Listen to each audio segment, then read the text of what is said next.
Bonsoir.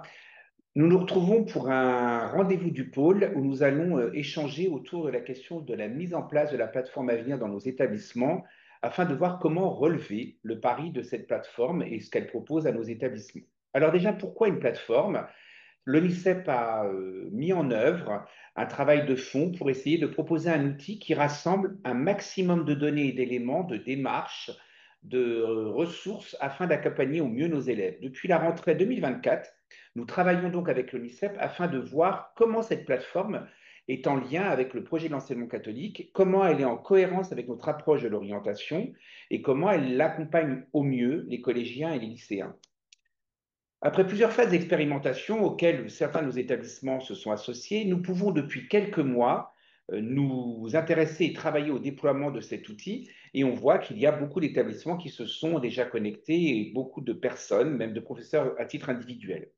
On vous propose ce soir un rendez-vous du pôle avec des acteurs de nos réseaux qui pourront à la fois témoigner des usages possibles de cette plateforme et voir en quoi elle vient conforter, enrichir, questionner ou bousculer notre approche de l'accompagnement et de l'orientation. Ce soir, on va donc rencontrer Jean-Christophe Bally, qui est chef d'établissement, dont un des établissements qui est rentré dans ce process de bêta-testeur, Christelle Chameau-Cotin, enseignante, mais aussi enseignante spécialisée dans un collège et un lycée, qui pourra témoigner des enjeux éducatifs et pédagogiques auprès des jeunes des usages de cette plateforme. Et puis Philippe Reynaud, qui lui travaille en région en tant que chargé de mission, je les laisserai se présenter plus amplement quand ils prendront la parole chacun leur tour, et qui a travaillé au terme d'animation et de sensibilisation auprès des chefs d'établissement pour pouvoir permettre un vrai déploiement de cette plateforme. Donc pour commencer, on va donner la parole à Jean-Christophe Balic, chef d'établissement, coordinateur dans les Hauts-de-France, et il va présenter son établissement très rapidement. Mais avant de donner la parole à Christophe, juste un peu, Jean-Christophe, une petite question. L'idée, c'est de voir, avant de parler réellement de l'expérimentation de la plateforme dans votre établissement, est-ce que vous pouvez revenir sur l'accompagnement, l'enjeu, l'importance de l'accompagnement à l'orientation que vous voyez dessiner dans le pilotage et le management de votre établissement et vous, en tant que chef d'établissement, afin de mieux répondre aux besoins des jeunes et des familles. Aujourd'hui, quels sont selon vous ces attendus et en quoi effectivement cette plateforme peut permettre d'y répondre ou de servir cet accompagnement que vous essayez de proposer dans votre établissement? Jean-Christophe, je vous laisse la parole. Bonsoir, Jean-Christophe Balic, donc de Jean-Paul II Denain. Donc nous, il s'agissait de formaliser surtout le parcours à venir à travers le projet éducatif qu'on a synthétisé et qui s'appelle Acteurs et organisés. Organiser, c'est tout simplement la transition entre l'école et le collège où un jeune va avoir 10 professeurs dans 10 salles. Mais c'est surtout sur la notion d'acteur où, par exemple, dès la sixième, à mi-année, on doit faire 3 choix pour la cinquième. Et dans la perspective de ces 3 choix, il y a la LV2 qui revêt un caractère obligatoire, le latin qui est plutôt quelque chose de facultatif, et l'option euro qui permettra aux jeunes de comprendre qu'il y a une concurrence et que tout le monde ne sera pas sélectionné pour l'option euro en cinquième. Donc tout ça, on le travaille en interne nous-mêmes avec les professeurs de langue, les professeurs de lettres classiques. Par contre, pour ce qui est de la cinquième, la quatrième et la troisième, là, on avait besoin d'un outil. En particulier, donc, depuis longtemps, on était dans le parcours des métiers, des découvertes des métiers et des formations, mais on prenait pas assez le temps, en cinquième notamment, de travailler la personnalité et les goûts des enfants. Jusqu'ici, on cherchait un métier, puis on cherchait un chemin pour accéder à ce métier. Donc on passe du temps en cinquième par rapport à la personnalité de l'enfant. Ensuite, on va essayer en quatrième de préparer les rencontres pour notre forum des métiers. Et en troisième, ce qui va nous intéresser surtout, c'est la notion de taux de pression, c'est-à-dire quels critères d'admission dans les formations pour les lycées. On a certainement tous constaté qu'un jeune dit l'année prochaine, je veux et je vais, puisqu'il a été habitué depuis tout petit à être attendu dans le niveau supérieur. Donc quand il est en moyenne section, on l'attend en grande section. Quand il est en cinquième, on l'attend en quatrième. Quand il est en CE1, on l'attend en CE2. Et c'est plutôt compliqué en fin de troisième, où on a l'habitude de voir des jeunes déçus et même pleurer parce que on leur laisse entendre qu'ils ne seront pas, ils n'auront pas la possibilité d'intégrer la formation souhaitée. On voulait aussi utiliser l'heure de vie de classe et suivre, parce que l'heure de vie de classe permet d'éviter à une famille de s'entendre dire vous n'avez qu'à prendre un rendez-vous au CIO, autrement dit on se débarrasse de la question, et de suivre parce que même dans un petit collège, chacun faisait un peu dans son coin. Donc, suivre, ça permet donc, grâce à la plateforme, d'avoir une cohérence dans ce qui se passe et en cinquième, et en quatrième, et en troisième, et ça à travers tous les niveaux. Et puis également, démarrer très tôt l'implication des familles, au lieu d'attendre, pareil, ce qu'on pratique certainement tous, la fiche navette de troisième, qui déclenche un dialogue en troisième, mais nous, on voulait déclencher un dialogue plus tôt et impliquer les familles plus tôt. Grâce à la plateforme, on arrive à justement formaliser ce parcours. Donc, ce que je disais, dans ce que vous avez dit, Jean-Christophe, il y a l'intérêt de suivre, de travailler avec cohérence, une progression. On voit bien, vous avez évoqué ce que vous faites de la sixième à la troisième, le fait d'impliquer les jeunes et le fait d'impliquer les familles. Alors, la deuxième question que je vais vous poser, elle va s'intéresser plutôt à votre place, vous, en tant que chef d'établissement, et pourquoi vous avez accepté cette expérimentation. Dès qu'on vous l'a proposé l'année dernière, vous avez joué le jeu et vous vous êtes dit, tiens, on va tenter le coup, banco. Je m'investis avec mon équipe et avec mon établissement dans cette expérience. À partir de ce que vous avez mené dans l'établissement, des expériences qui ont été menées, en tant que chef d'établissement, là vraiment en termes du pilotage que vous avez de ce projet éducatif qui a ce versant, ce volet accompagnement à l'orientation, quelle perspective la plateforme Avenir offre aux établissements et aux membres de la communauté éducative. Vraiment du point de vue là où vous êtes en tant que chef d'établissement, qu'est-ce que vous voyez se dessiner et quel intérêt vous voyez à entrer dans cette démarche de mise en place de la plateforme Avenir au sein d'un établissement? Alors d'abord, être consulté en tant qu'utilisateur, ça a été ça l'objet de notre réponse rapide, hein, de notre engagement rapide.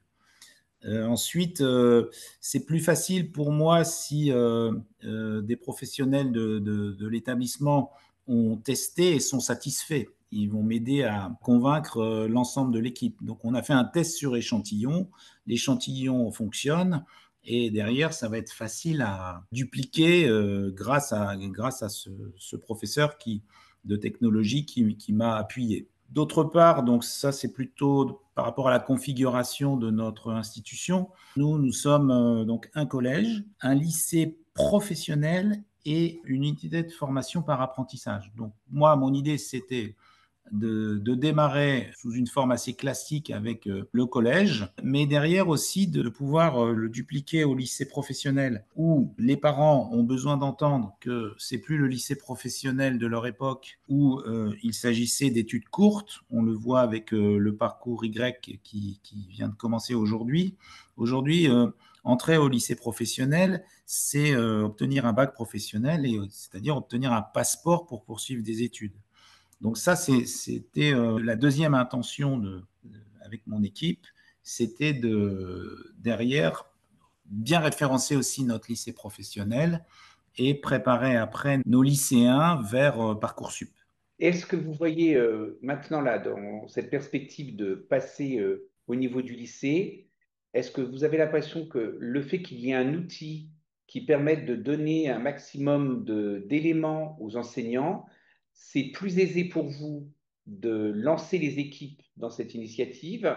Est-ce que vous voyez du changement par rapport aux autres initiatives que vous avez pu avoir sur l'orientation? Oui, encore une fois, démarrer dès l'entrée en se disant je me suis inscrit dans un lycée professionnel, certes pour devenir un pro qui sera employable, mais également pour faire quelque chose de mon passeport qui me permettra de poursuivre les études. Donc oui, plutôt que de s'y intéresser quand on ouvre Parcoursup en janvier de l'année de terminale, de s'y intéresser très tôt. hein, et puis de valoriser encore une fois la voie professionnelle en disant, avec mon bac pro, il ne m'est pas interdit d'avoir de l'ambition d'un bac plus 1, 2, 3, 4, 5. Vous qui êtes chef d'établissement, quel conseil vous donneriez à un chef d'établissement qui ce soir écouterait notre webinaire, enfin notre rendez-vous et puis notre échange, afin qu'il se lance dans cette expérimentation au sein de son établissement, alors même plus d'expérimentation, puisque l'expérimentation a été faite, en tout cas le déploiement de la plateforme à venir au sein de l'établissement. Est-ce qu'il y a un conseil, un mot, quelque chose que vous auriez envie d'adresser à la communauté des chefs d'établissement? Ben justement, d'avoir confiance en cet outil puisqu'il a été largement testé. Ils ne vont pas essuyer les bugs que nous avons pu essuyer pendant la phase test. Et aujourd'hui, grâce à ces allers-retours entre les utilisateurs et les gens qui nous dotent de cet outil, on peut s'inscrire facilement dans la démarche. Merci Jean-Christophe. Avant de donner la parole à Christelle, revenons un petit peu sur ce que vient de nous dire Jean-Christophe. On voit bien que Jean-Christophe vous a mis en avant les intérêts que représente le déploiement de la plateforme à venir dans un établissement. On vous propose maintenant d'aller plutôt maintenant d'être dans la dimension systémique de l'établissement, aller au sein de la classe, aller au cœur de la pratique éducative enseignante. Nous allons échanger avec Christelle Chameau-Cotin qui prendra le temps de se présenter un peu plus lors de son intervention, afin de voir les dynamiques et les perspectives que peut offrir cette plateforme au sein d'une classe auprès d'élèves à besoins éducatifs situés et particuliers. Alors, en sachant que cette plateforme, elle vient rencontrer une pratique qui est déjà longue chez Christelle, de l'accompagnement aux besoins éducatifs particuliers au sein de l'orientation, mais on sait que dans l'établissement dans lequel travaille Christelle, elle a pu collaborer avec le responsable référent de l'orientation au collège et professeur principal au niveau du lycée dans le choix des spécialités et la mise en place d'un portfolio. Alors, Christelle, première question. En tant qu'enseignante et enseignante itinérante, vous circulez sur un territoire et ça vous permet de naviguer dans différents établissements. Donc, il y a cette possibilité-là. Ceci vous permet de voir des approches différentes de l'accompagnement à l'orientation. Tous les établissements n'accompagnent pas de la même façon, n'ont pas forcément le même projet, n'ont pas les mêmes publics, n'ont pas les enfants qui ont les mêmes besoins. En quoi l'expérimentation menée au sein de votre groupe scolaire avec la plateforme Avenir vous semble-t-elle rejoindre la conception de l'orientation que l'enseignement catholique veut promouvoir depuis maintenant une vingtaine d'années et très fortement depuis plus d'une dizaine d'années?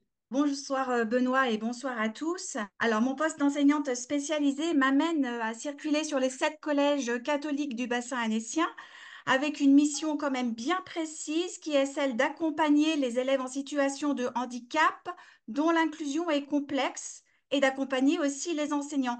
La question de l'orientation est donc naturellement abordée puisque n'oublions pas, ces élèves sont des élèves notifiés par une PH. MDPH, des propositions d'orientation ou plus justement, je dirais, un chemin de vie. Alors, je dirais que chaque établissement que je côtoie a vraiment une approche différente de l'orientation et l'aborde différemment en fonction de la réalité de son terrain. Mais dans cette diversité, ce que je relève surtout et ce que tous les éducateurs, tous les établissements ont en commun, c'est d'avoir à cœur l'accompagnement à l'orientation. Et c'est ce souci d'accompagner le jeune au plus proche dans son chemin de vie qui fait, je crois, à l'heure actuelle, une des forces de l'enseignement catholique. Dans mon établissement de rattachement, nous avons choisi effectivement d'entrer dans la plateforme Avenir en devenant bêta-testeur depuis environ un an. Et ceci nous a vraiment permis de découvrir certains avantages. Alors, je vais en évoquer quelques-uns. L'atout majeur de la plateforme que je vois ici, vraiment, c'est d'avoir été conçu de diversité d'outils qui permettent d'accompagner un groupe classe, mais aussi chaque élève en fonction de ses besoins sur son parcours. J'aime bien prendre une image pour parler de cette plateforme, c'est l'image du couteau suisse, parce que je trouve que vraiment il y a une telle diversité de propositions qu'on a vraiment cette impression de couteau suisse. On va ainsi trouver une multitude d'entrées qui vont permettre aux élèves d'être vraiment acteurs de leur parcours. Ainsi, par exemple, pouvoir leur permettre d'explorer tant la connaissance de soi, hein, pour qu'ils partent vraiment au plus profond de ce qu'ils sont et découvrent ce à quoi ils sont appelés, hein. On parle ici de la notion de vocation, que partir aussi explorer différents métiers qui leur permettent vraiment d'ouvrir un regard sur autre chose, de se laisser éclairer par d'autres chemins qui pourraient être proposés. On a également, et ça c'est très intéressant, des outils qui nous permettent de coopérer entre les différents partenaires, chacun sur son parcours. Ici, on sent bien que la question de l'orientation n'est plus la chasse gardée du professeur principal. C'est vraiment l'affaire de tous. Et la plateforme, justement, je trouve intéressant, a le mérite de promouvoir ceci et de nous encourager à développer ceci. Et enfin, un troisième point, c'est que cette plateforme, elle nous donne vraiment les moyens de transformer le parcours de l'élève, car on a beaucoup de ressources à disposition, tout aussi travailler sur la connaissance des métiers, sur la découverte des établissements, sur les propositions qui sont faites dans ces établissements, nous permettent vraiment aussi d'inventer des parcours peut-être que nous n'avons même pas imaginés. J'ai envie de dire qu'elle ouvre vraiment un large champ de possibles. Et je vais même plus loin. Je vais même plus loin en disant qu'elle nous aide également, nous, enseignants ou éducateurs, à transformer notre regard sur l'élève, en le prenant en compte vraiment dans toute sa dimension, et non pas en se limitant au bulletin de notes quand il s'agit de parler d'orientation en conseil de classe. Voilà déjà un petit peu sur cette première question, il me semble. Merci Christelle. Alors, il n'y a pas très longtemps, vous avez participé avec votre établissement à un webinaire au sein de la formation Orientation Tous Concernés. On a travaillé avec vos collègues du collège et du lycée. Là, vous avez parlé de votre expérience, vous, avec les élèves à besoins éducatifs particuliers, mais plus largement, vous avez évoqué aussi tout ce que ça a pu apporter comme réflexion et comme précision, comme démarche d'accompagnement à l'orientation. Pour le collège, et à partir de ce que vous avez entendu peut-être aussi au niveau de vos collègues, au niveau du lycée, qu'est-ce que vous voyez se dessiner grâce à l'accompagnement? Alors, on est d'accord, hein, l'usage de la plateforme, c'est pas la baguette magique. Vous avez évoqué le couteau suisse. On n'est pas sur la métaphore de la baguette magique. C'est pas parce qu'on va prendre on met en place l'application de la plateforme que pour autant tout ça, ça va arriver. Il y a derrière ça une vraie volonté de faire avancer un projet, mais dans l'établissement dans lequel vous êtes, avec des enseignants qui sont très investis sur l'orientation pour certains, qu'est-ce que vous voyez se dessiner? En plus de ce qui se faisait habituellement. Alors, je dirais que moi, la plateforme permet, alors je vais te parler d'abord au niveau collège. Moi, ce que je trouve intéressant et en discutant avec les collègues qui ont testé, c'est que vraiment, elle permet d'engager une discussion avec les élèves dès que possible dans la scolarité. Hein, moi, je suis convaincue que l'orientation, hein, c'est une histoire de temps long, qu'il faut oser aborder ces questions très tôt. C'est pas pour autant choisir un métier, mais c'est surtout vraiment aider les élèves à se questionner, à réfléchir. Et c'est intéressant que la plateforme, elle propose tout un tas d'activités, des propositions de jeux, de questionnaires, avec une entrée vraiment ludique qui va permettre de travailler déjà sur les choix et les centres d'intérêt et les goûts. Donc ça, je trouve que c'est un point fort pour le collège. Je trouve aussi que pour le collège, c'est aussi la possibilité d'assigner des tâches aux uns et aux autres ou à tout le monde, donc vraiment à son rythme. On sait très bien qu'il y en a qui arrivent en cinquième, qui ont déjà une idée de leur métier, et d'autres qui en troisième n'auront encore pas du tout d'idée. Donc là, vraiment, on peut personnaliser le travail, et ça, je trouve que c'est vraiment très intéressant.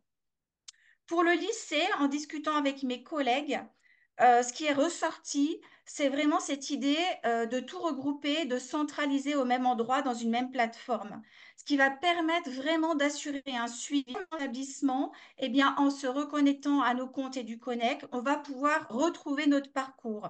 Et ça, c'est vraiment possible parce que la plateforme, justement, elle a un petit atout, bah, elle a ce stockage, bien sûr, mais elle a aussi ce portfolio qui est mis à disposition où l'élève va pouvoir compiler ses recherches tout au long de sa scolarité et les enrichir. Je trouve que c'est intéressant en lycée parce que ça peut vraiment permettre pour des élèves qui auraient du mal à se décider dans leur choix de prendre peut-être le temps de la relecture.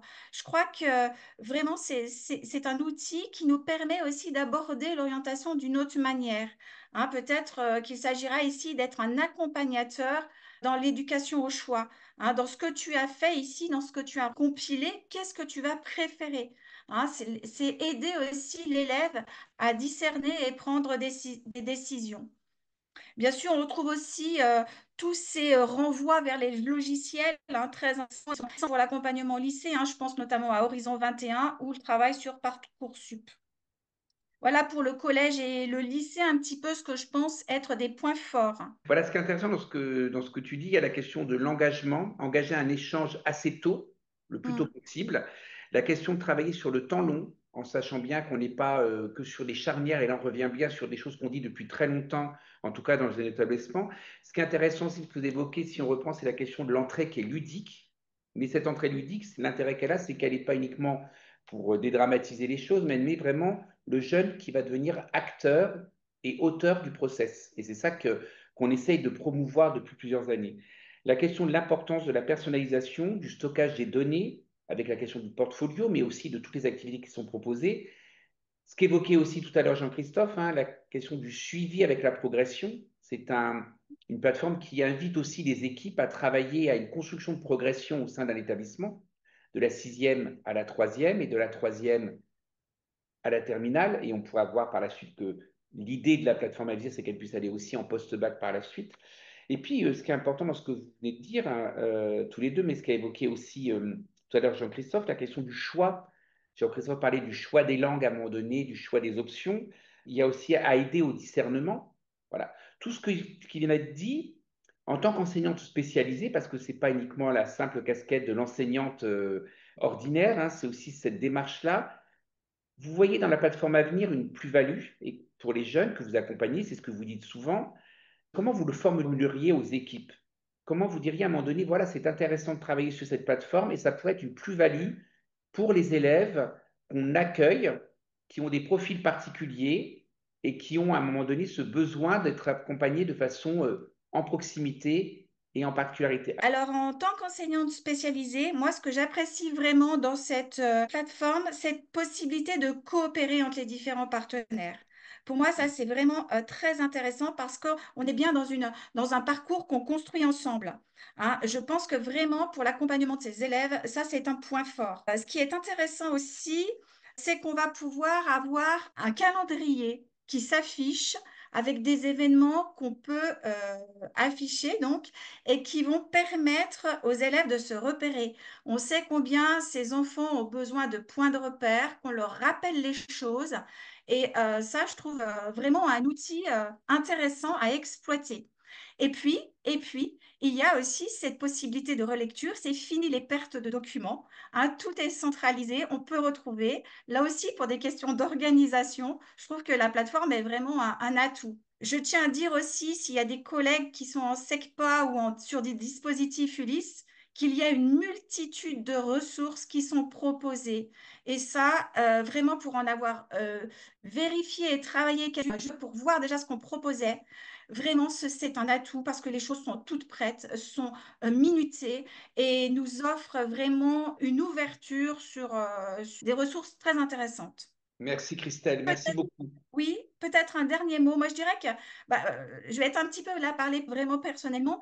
C'est dire que cette plateforme, moi, je la trouve vraiment un outil génial qui vient compléter quand même notre réflexion menée dans l'enseignement catholique, hein. Et là, je vous renvoie sur le site orientation de l'enseignement catholique parce que je trouve qu'elle permet de travailler un parcours, un projet de vie et non pas de faire finalement des heures d'orientation, hein. On est vraiment sur une notion de parcours. Elle permet aussi de prendre en compte la diversité des élèves en permettant que chacun vraiment avance à son rythme et puisse visualiser ses rêves. Et moi, ça m'a fait vraiment penser en préparant ce rendez-vous à la phrase du pape François qui disait aux jeunes, n'ayez pas peur de l'avenir, osez rêver en grand. Eh bien, je crois que la plateforme, elle permet effectivement aussi à nos jeunes de rêver en grand, hein, pour qu'ils s'engagent vraiment avec espérance et audace dans leur avenir professionnel. Mais, et là je mets une petite nuance, elle reste un outil. Et le meilleur accompagnement dans le parcours, reste l'accompagnement humain qu'on va donner. Et je crois que c'est vraiment notre ADN dans l'enseignement catholique, cette possibilité d'offrir ce temps pour nos élèves. Merci pour le témoignage précieux que tu as pu nous donner. Alors, on voit bien effectivement, hein, comme tu le dis, combien cette plateforme, elle vient rencontrer une démarche qui existe déjà, elle vient rencontrer un investissement que les personnes ont sur l'accompagnement, mais aussi un investissement des jeunes dans leur propre projet. On voit bien que cette plateforme, elle n'est pas uniquement un plus, elle est vraiment quelque chose qui n'est pas quelque chose qui s'ajoute à du déjà là, mais vient plutôt renforcer un déjà là qu'on a dans notre ADN et qu'on essaye de mettre en œuvre depuis maintenant plusieurs années. Maintenant, on va essayer de passer à un autre niveau. On a vu qu'on est passé au niveau du pilotage du chef d'établissement. On est rentré dans la classe, on a accompagné, on a entendu l'accompagnement que Christelle et ses collègues ont pu avoir des jeunes. Et maintenant, on va essayer de faire un zoom arrière pour revenir sur un territoire plus large. On va voir maintenant au niveau du diocèse ben, cette initiative-là, cette approche, qu'est-ce que effectivement la plateforme à venir, qu'est-ce qu'elle peut provoquer, qu'est-ce qu'elle peut amener comme usage nouveau et comme approche nouvelle. Alors pour ça, on va nous donner la parole à Philippe. Et Philippe, alors maintenant, on vient d'entendre et on va étendre notre regard, comme j'ai dit tout à l'heure, à l'ensemble d'un territoire de réseau afin de voir comment l'usage de cette plateforme, elle peut venir changer la donne et faire bouger les lignes, expression qu'on n'aimait bien pas beaucoup dans l'enseignement catholique à un moment donné, hein, et qu'on continue à faire nôtre. Est-ce qu'elle peut aider à faire bouger les lignes? Est-ce qu'elle peut amener une plus-value aussi dans nos territoires et dans nos réseaux? Bonjour, donc Philippe Renaud, chef de projet Région Bretagne sur les outils numériques et aussi sur une partie orientation en tant que chargé de mission. Effectivement, elle peut faire changer beaucoup de choses. En fait, c'est plutôt, et on le voit depuis qu'on a pu démarrer l'utilisation un petit peu de cette plateforme depuis le début d'année 2025, où réellement, voilà, elle a pu être mise en production.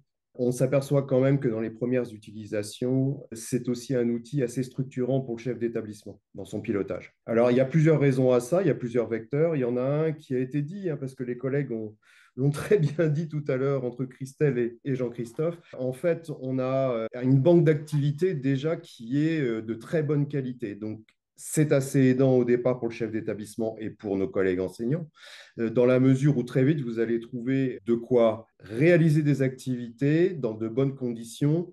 Et surtout, j'utiliserai un autre terme et que Christelle a rappelé aussi de manière différente, c'est un véritable jalonnement dans les cycles des activités qui sont proposées. Donc, c'est aussi extrêmement aidant et structurant, puisque pour les communautés éducatives, ça va permettre d'avoir des repères très efficaces dans, je dirais, toute cette dynamique du parcours qui, effectivement, et Jean-Christophe le disait tout à l'heure, c'est pas, on ne se situe pas au niveau de la troisième, on est bien sur des cycles complets. Ça veut dire que la question de l'orientation, de l'éducation au choix, de la connaissance de soi, elle commence, j'irais même pratiquement jusqu'en cycle 3. Donc, il y a vraiment cette particularité de l'outil, c'est de considérer que c'est vraiment un élément structurant pour les acteurs. C'est un élément structurant aussi et de communication vis-à-vis des parents. Dans les nouveaux textes 2023-2024, on voit aussi apparaître très nettement la communication vers les parents, qui sont les premiers éducateurs de leurs enfants, bien évidemment, mais qui permettent aussi de structurer cette communication, dans le sens où quand on utilise un système portfolio, puisque là, il s'agit bien, et c'est un des éléments fondamentaux, je dirais aussi, de cette plateforme, c'est qu'elle va occasionner, elle va permettre, elle va favoriser le garder traces. Le garder traces, c'est la mémoire. Et la mémoire, c'est aussi un moyen de capitaliser et de synthétiser. Et pour un enfant, dès le plus jeune âge, ça va lui permettre de se structurer et de monter, entre guillemets, son projet personnel d'orientation. Et ça, c'est extrêmement intéressant. Et justement, cette plateforme permet de pouvoir faire un peu tous ces éléments-là, de pouvoir les structurer. Donc, il y a plusieurs vecteurs, en fait, quand on regarde ce type de plateforme, on peut vraiment s'appuyer dessus pour, je dirais, quasiment toute la dynamique globale de l'orientation, hein, et des parcours. Voilà pour cette première approche, je dirais. Effectivement, là, ce que vous évoquez qui est important, hein, donc l'idée, c'est on voit bien qu'il y a la notion de parcours qui est très importante, la notion de garder trace, et en disant que ce qu'offre la plateforme, ça permet aux chefs d'établissement d'avoir des éléments pour travailler avec leurs équipes. Et comment, par exemple, vous qui accompagnez les chefs d'établissement, vous pouvez être amené à les convaincre. Alors, on a bien vu, hein, Jean-Christophe, il était convaincu dès le départ. Il a accepté Oui. cette proposition-là parce que, ben, il y croit depuis longtemps, qu'il est dans cette démarche-là. Parce que c'est vrai que le problème qu'on a actuellement, c'est qu'on a quand même beaucoup d'équipes à qui on demande beaucoup de choses. On sait très bien que depuis le confinement, il y a eu beaucoup de demandes, il y a eu une explosion du numérique, il y a une explosion de demandes et de suivi, plein d'outils qui sortent régulièrement. En quoi cet outil, il est particulier? Il amène une approche et une problématique de l'orientation qui correspond bien à celle de l'enseignement catholique, et comment ce déploiement peut permettre à la fois aux jeunes et aux familles, mais déjà aux enseignants et aux établissements, de pouvoir avoir une approche de l'orientation qui soit en adéquation avec les valeurs de l'enseignement catholique. Là, on revient un petit peu sur profondément sur le projet initial qu'on a dans l'enseignement catholique et le travail qu'on a fait, parce que vous avez collaboré et travaillé sur le petit groupe au niveau national qui a travaillé pour voir si cette plateforme était bien en cohérence avec notre projet, quel aménagement on pouvait faire, est-ce qu'il y avait besoin de travailler et de modifier les choses. Est-ce qu'on peut dire que cette plateforme, elle peut nous permettre de continuer à accompagner nos jeunes sans devenir des CIO, mais en étant bien effectivement des établissements de l'enseignement catholique au service d'une vision de la personne, comme Christelle a pu l'évoquer tout à l'heure, hein, n'ayez pas peur, voyez l'avenir, construisez, faites des rêves, osez et imaginez-vous et imaginez votre avenir. Ma question est très longue, elle est très vaste, mais voilà, ça te donne le temps de comme ça de pouvoir réagir et puis lancer quelques éléments de réflexion. Déjà, la première des choses, c'est qu'on s'aperçoit que la manière dont cette plateforme est construite favorise le temps long. Or, Christelle l'a rappelé, Jean-Christophe l'a rappelé également, nous sommes bien dans des éléments de temps long. Il faut du temps pour orienter, pour discuter, pour se mettre en relation avec un élève. Donc ça, c'est quelque chose qui est un des éléments aussi de la plateforme, qui va favoriser, je dirais, la vision, ce que dont on parle quelquefois, c'est la vision à 360 degrés d'une personne. Et la vision à 360, c'est l'éducation intégrale, et justement, ça rejoint complètement le projet de l'enseignement catholique. Et ce type d'outil, parce que oui, ce n'est qu'un outil, on est bien d'accord, va permettre justement de prendre et de structurer ce temps long. C'est ça, je pense, c'est un des éléments les plus fondamentaux et ce que l'on vend, entre guillemets, bien évidemment, à nos chefs d'établissement, c'est aussi cette possibilité-là. C'est d'avoir ce temps long et de pouvoir le structurer. Et aussi, et ça c'est un des éléments que sur les premières discussions que j'ai pu avoir quelquefois avec des équipes là-dessus, c'est aussi la qualité de la ressource d'activité. On en a parlé pendant tout le webinaire, mais les ressources permettent aussi de pouvoir organiser ce temps long. Et je pense que c'est quelque chose qui est fondamental parce que quand vous êtes dans une salle des profs, enfin, on a tous, à un moment donné, été enseignants, on sait bien à quel point, et Benoît le rappelait, il y a beaucoup d'activités différentes, il y a beaucoup de choses à faire, on le sait. Hein. Et très souvent, les professeurs vous disent qu'ils ont deux soucis par rapport à ça. Le souci de transversalité, de travailler avec les autres, donc de structurer des activités transversales, et dans le même temps, de les jalonner dans le temps. Ce sont deux éléments qui posent souvent problème parce que ça prend du temps. Et il y a déjà les cours, il y a déjà les évaluations, il y a déjà les conseils, il y a les parents. Enfin bon, bref, il y a beaucoup de choses qui prennent du temps. Et donc, c'est un moyen aussi, je remets encore des guillemets dessus, mais c'est un moyen de vendre aussi l'outil, de dire, vous avez là un outil qui est structuré, structurant, qui est validé par l'institution. Ça veut dire que tous les contenus que vous allez y trouver sont des contenus qui sont viables, utilisables et complètement en droite ligne de ce que l'on souhaite faire. Et cela vous permet de gagner beaucoup de temps. D'ailleurs, on le voit, certains professeurs, enseignants ont commencé à utiliser certaines activités qui sont en plus minutées de manière très précise, avec les sources, etc. Donc, on a vraiment quelque chose qui est, je dirais, de très bonne qualité et qui va considérablement aider les professeurs, non seulement dans leur activité, mais aussi de créer le lien. Alors, je m'explique par rapport à ça, mais parce qu'on est souvent aussi à l'heure des évaluations d'établissement en ce moment, dans les DDEC, c'est qu'on s'aperçoit que les projets des collègues enseignants sont souvent d'excellente qualité dans les équipes.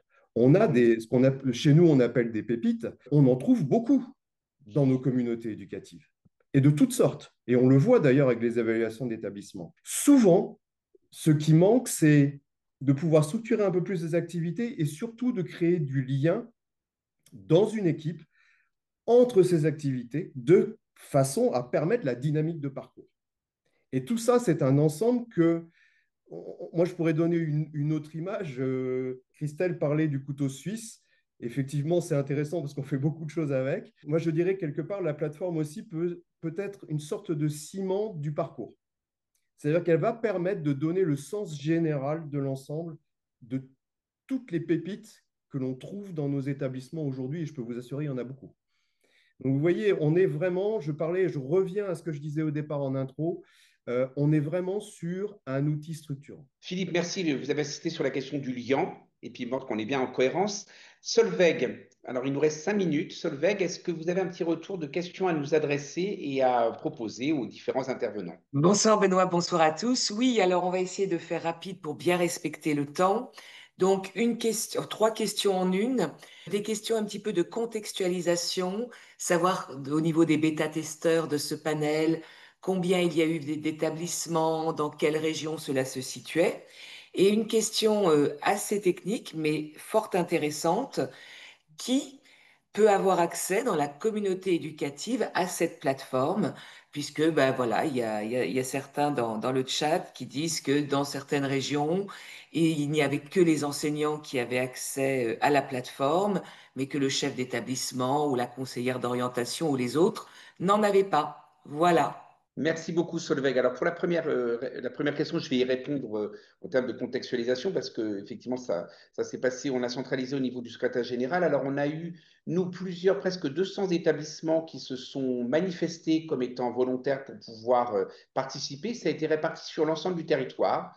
On n'a pas eu forcément, alors, si effectivement, l'Ouest a été très présent parce qu'on a beaucoup plus d'établissements, mais globalement, ça s'est quand même bien réparti et ça a été réparti aussi collège-lycée. Mais on sait que le Morbihan s'est investi très fortement depuis. Mais dans la phase bêta-testeur, au début, on a commencé avec 177 établissements.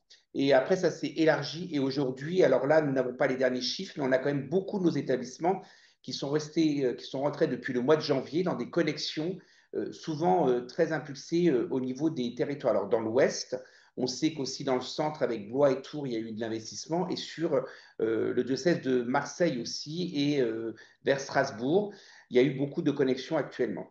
Pour ce qui est de savoir les accès, je vais donner la parole à des utilisateurs en établissement, donc soit Christelle ou soit Christophe.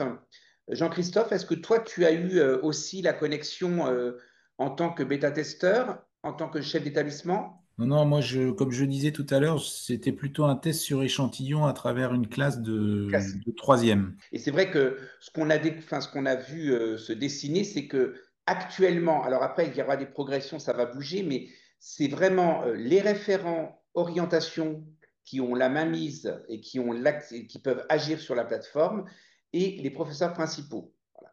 Vous pouvez aussi être déclaré comme autre enseignant qui peut intervenir. Et de toute façon, maintenant, dans chaque établissement, à partir du mois de septembre, il y aura pilote référent, qui pourra ouvrir des comptes à différentes personnes. Mais le chef d'établissement aura aussi une connexion.